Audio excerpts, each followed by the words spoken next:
บัดนี้หันเว้าถึงอันขัดเข้มหมดจุดสำคัญบอนทีบ่ให้ผ้าเคือนนี่คันตัวขัดทึกจุดแล้วตัวขัดบ่ไล่ก็ได้คันผู้ได้ขัดบ่ทึกจุดได้ขัดไล่เติมเอาบัดนี้อันเพื่อแผ่ซ้ำได้หั่นน่ะจือเด้ออันนี้เอาจำเลย เวลาตัดจำเลยตัวนี้ซ่องเส้นมาตรฐานเด้อโตเฮ็ดโตก็ต้องซ่องเส้นข้างอันนี้เส้นเดียวให้เจ้าจื้อไว้ว่าทุกข้างเส้นหนึ่งมัดมีแต่ข้างเสื้อนี่ซ่องกับข้างไหล่นี่ซ่องไก่นั้นเส้นหนึ่งมัดตัวจื้อแต่เท่านั้นพอมีแต่บอนนี่ซ่องกับบอนนี่ซ่องเส้นไก่นั้นเส้นหนึ่งมัดเรานักเรียนไล่คนที่เขากะบันทึกแบบเลยนี่เขาเอาอันนะใส่แว่นมาใส่เลยเส้นหนึ่งคิดไปเด้อต้องได้กลายแบบนั้น อันนี้ก็เส้นหนึ่งคือลึงแล้วนี่กะเส้นหนึ่งได้เห็นปะนี่ข้างนี้ใหญ่เราเวลาตัดนะตัดตามนี้เลยสูตรเห่ามันพอได้เพื่อหยิบอยู่แพทเทิร์นเพื่อหยิบอยู่แผลดิ2 1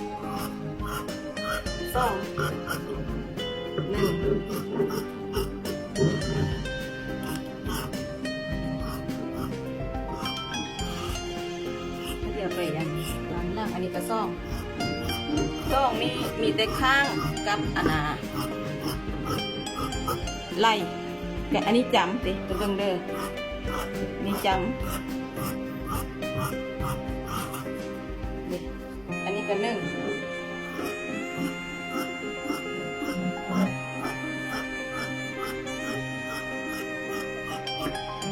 ได้แล้วแอนหน้าตัวที่หนึ่งนี่เห็นให้ก่อนมันจะเห็นให้เจ้าก่อนมันมาคิดให้เดียวซ่องอันนี้นะมีแต่ข้างซ่องข้างกับไหล่ซ่องของนี้1หมดนี่2อันนี้1หมดอันนี้ก็1หมดอันนี้จำเลยตายตัวเด้อทุกทุนเห็ดจังสีใดทุกทุนเราจะเห็ดจังสีอันนี้1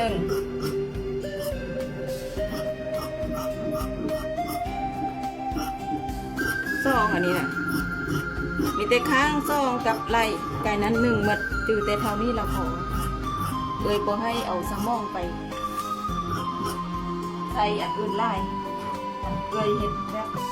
เป็นสูตรพิเศษให้เลยจือน้อยๆเจ้าเห็ดอันเก่าแบบเก่านี่จนเจ้าลึงอะนะเจ้าก็ท่าจือเลยมือเจ้าไปเองเลยแล้วมันบ่ยากคนที่เข้าเก่งๆแล้วเข้าเห็ดไปบ่ยากขนาดย้อนเขาลืมเลยเป็นหน้าเป็นล่างไปแล้วอันนี้แค่เป็นแค่เด้อตัดทิ่มนี่นะเรื่อยๆนี่นะทำผ้าไหมนะจือเสมอค่ะตอนเห็ดดุ่มมันเอาไปเห็ดดุ่มจือแต่เท่านั้นแหละนี่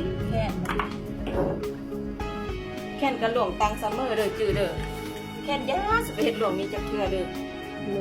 หลวงนี้ตลอดเครื่องนี่หลวงตังตลอดอันเพื่อยิบเครื่องเป็นบ่เป็นแล้วจะไปเบิ่งหลวงผ้าเข้าวางนะ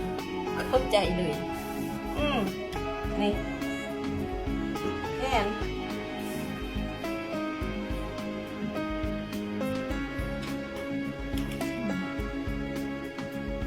เบิ่งซึกแค่นเลยเบิ่งตอนอันวางทึกแล้วสิแล้วเจ้าบ่ได้วางได้ขี้หมดวางทึกจุดแล้วเจ้าบ่ได้วางได้คันเจ้าวางบ่ทึกจุดนะจะได้วางได้จุดสำคัญมันมีแต่คานี้ห้องแค่นนะอันนี้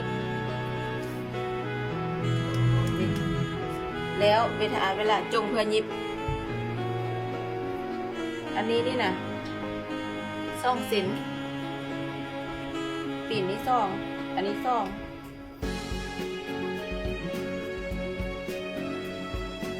ของนี้สองแล้วอันนี้หนึ่งเส้นเดียวจือไต่ตัวแบบนี้คันเห็ดต่างนี่แล้วมันหยิบยาก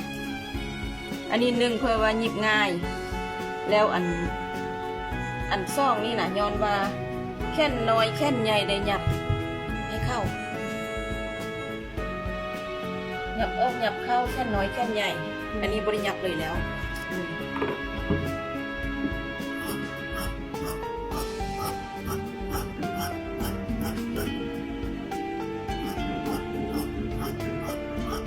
แล้วเราก็ไปกิ้งมันนี่นะเพื่อจะเห็ดให้มดตัวนี้นี่ไปเห็ดให้เจ้าเบิ่งเมื่อบัดโตต่อไปแล้วเจ้าได้มางมเห็ดตามแบบนี้แหละจื้อแล้วเบิ่งคลิปเราจะเก่งเราไปเบิ่งคลิปหัน เอาเธอเดียวเนาะบางทีบ่จื้อเนาะอัดคลิปไว้ล่ะมันจุดดีมันแม่นบ่ได้เปิดเบิ่งนักเรียนจบไปแล้วท่ามเอ้ยนะเอ้ยส่งคลิปให้เลยดิ บ่ได้อธิบายเลยเห็นว่าท่ามหมดใด ส่งคลิปให้เลยไปเบิ่งเองเลยแล้วเด็กแล้ววันนี้ตอนกิ้ง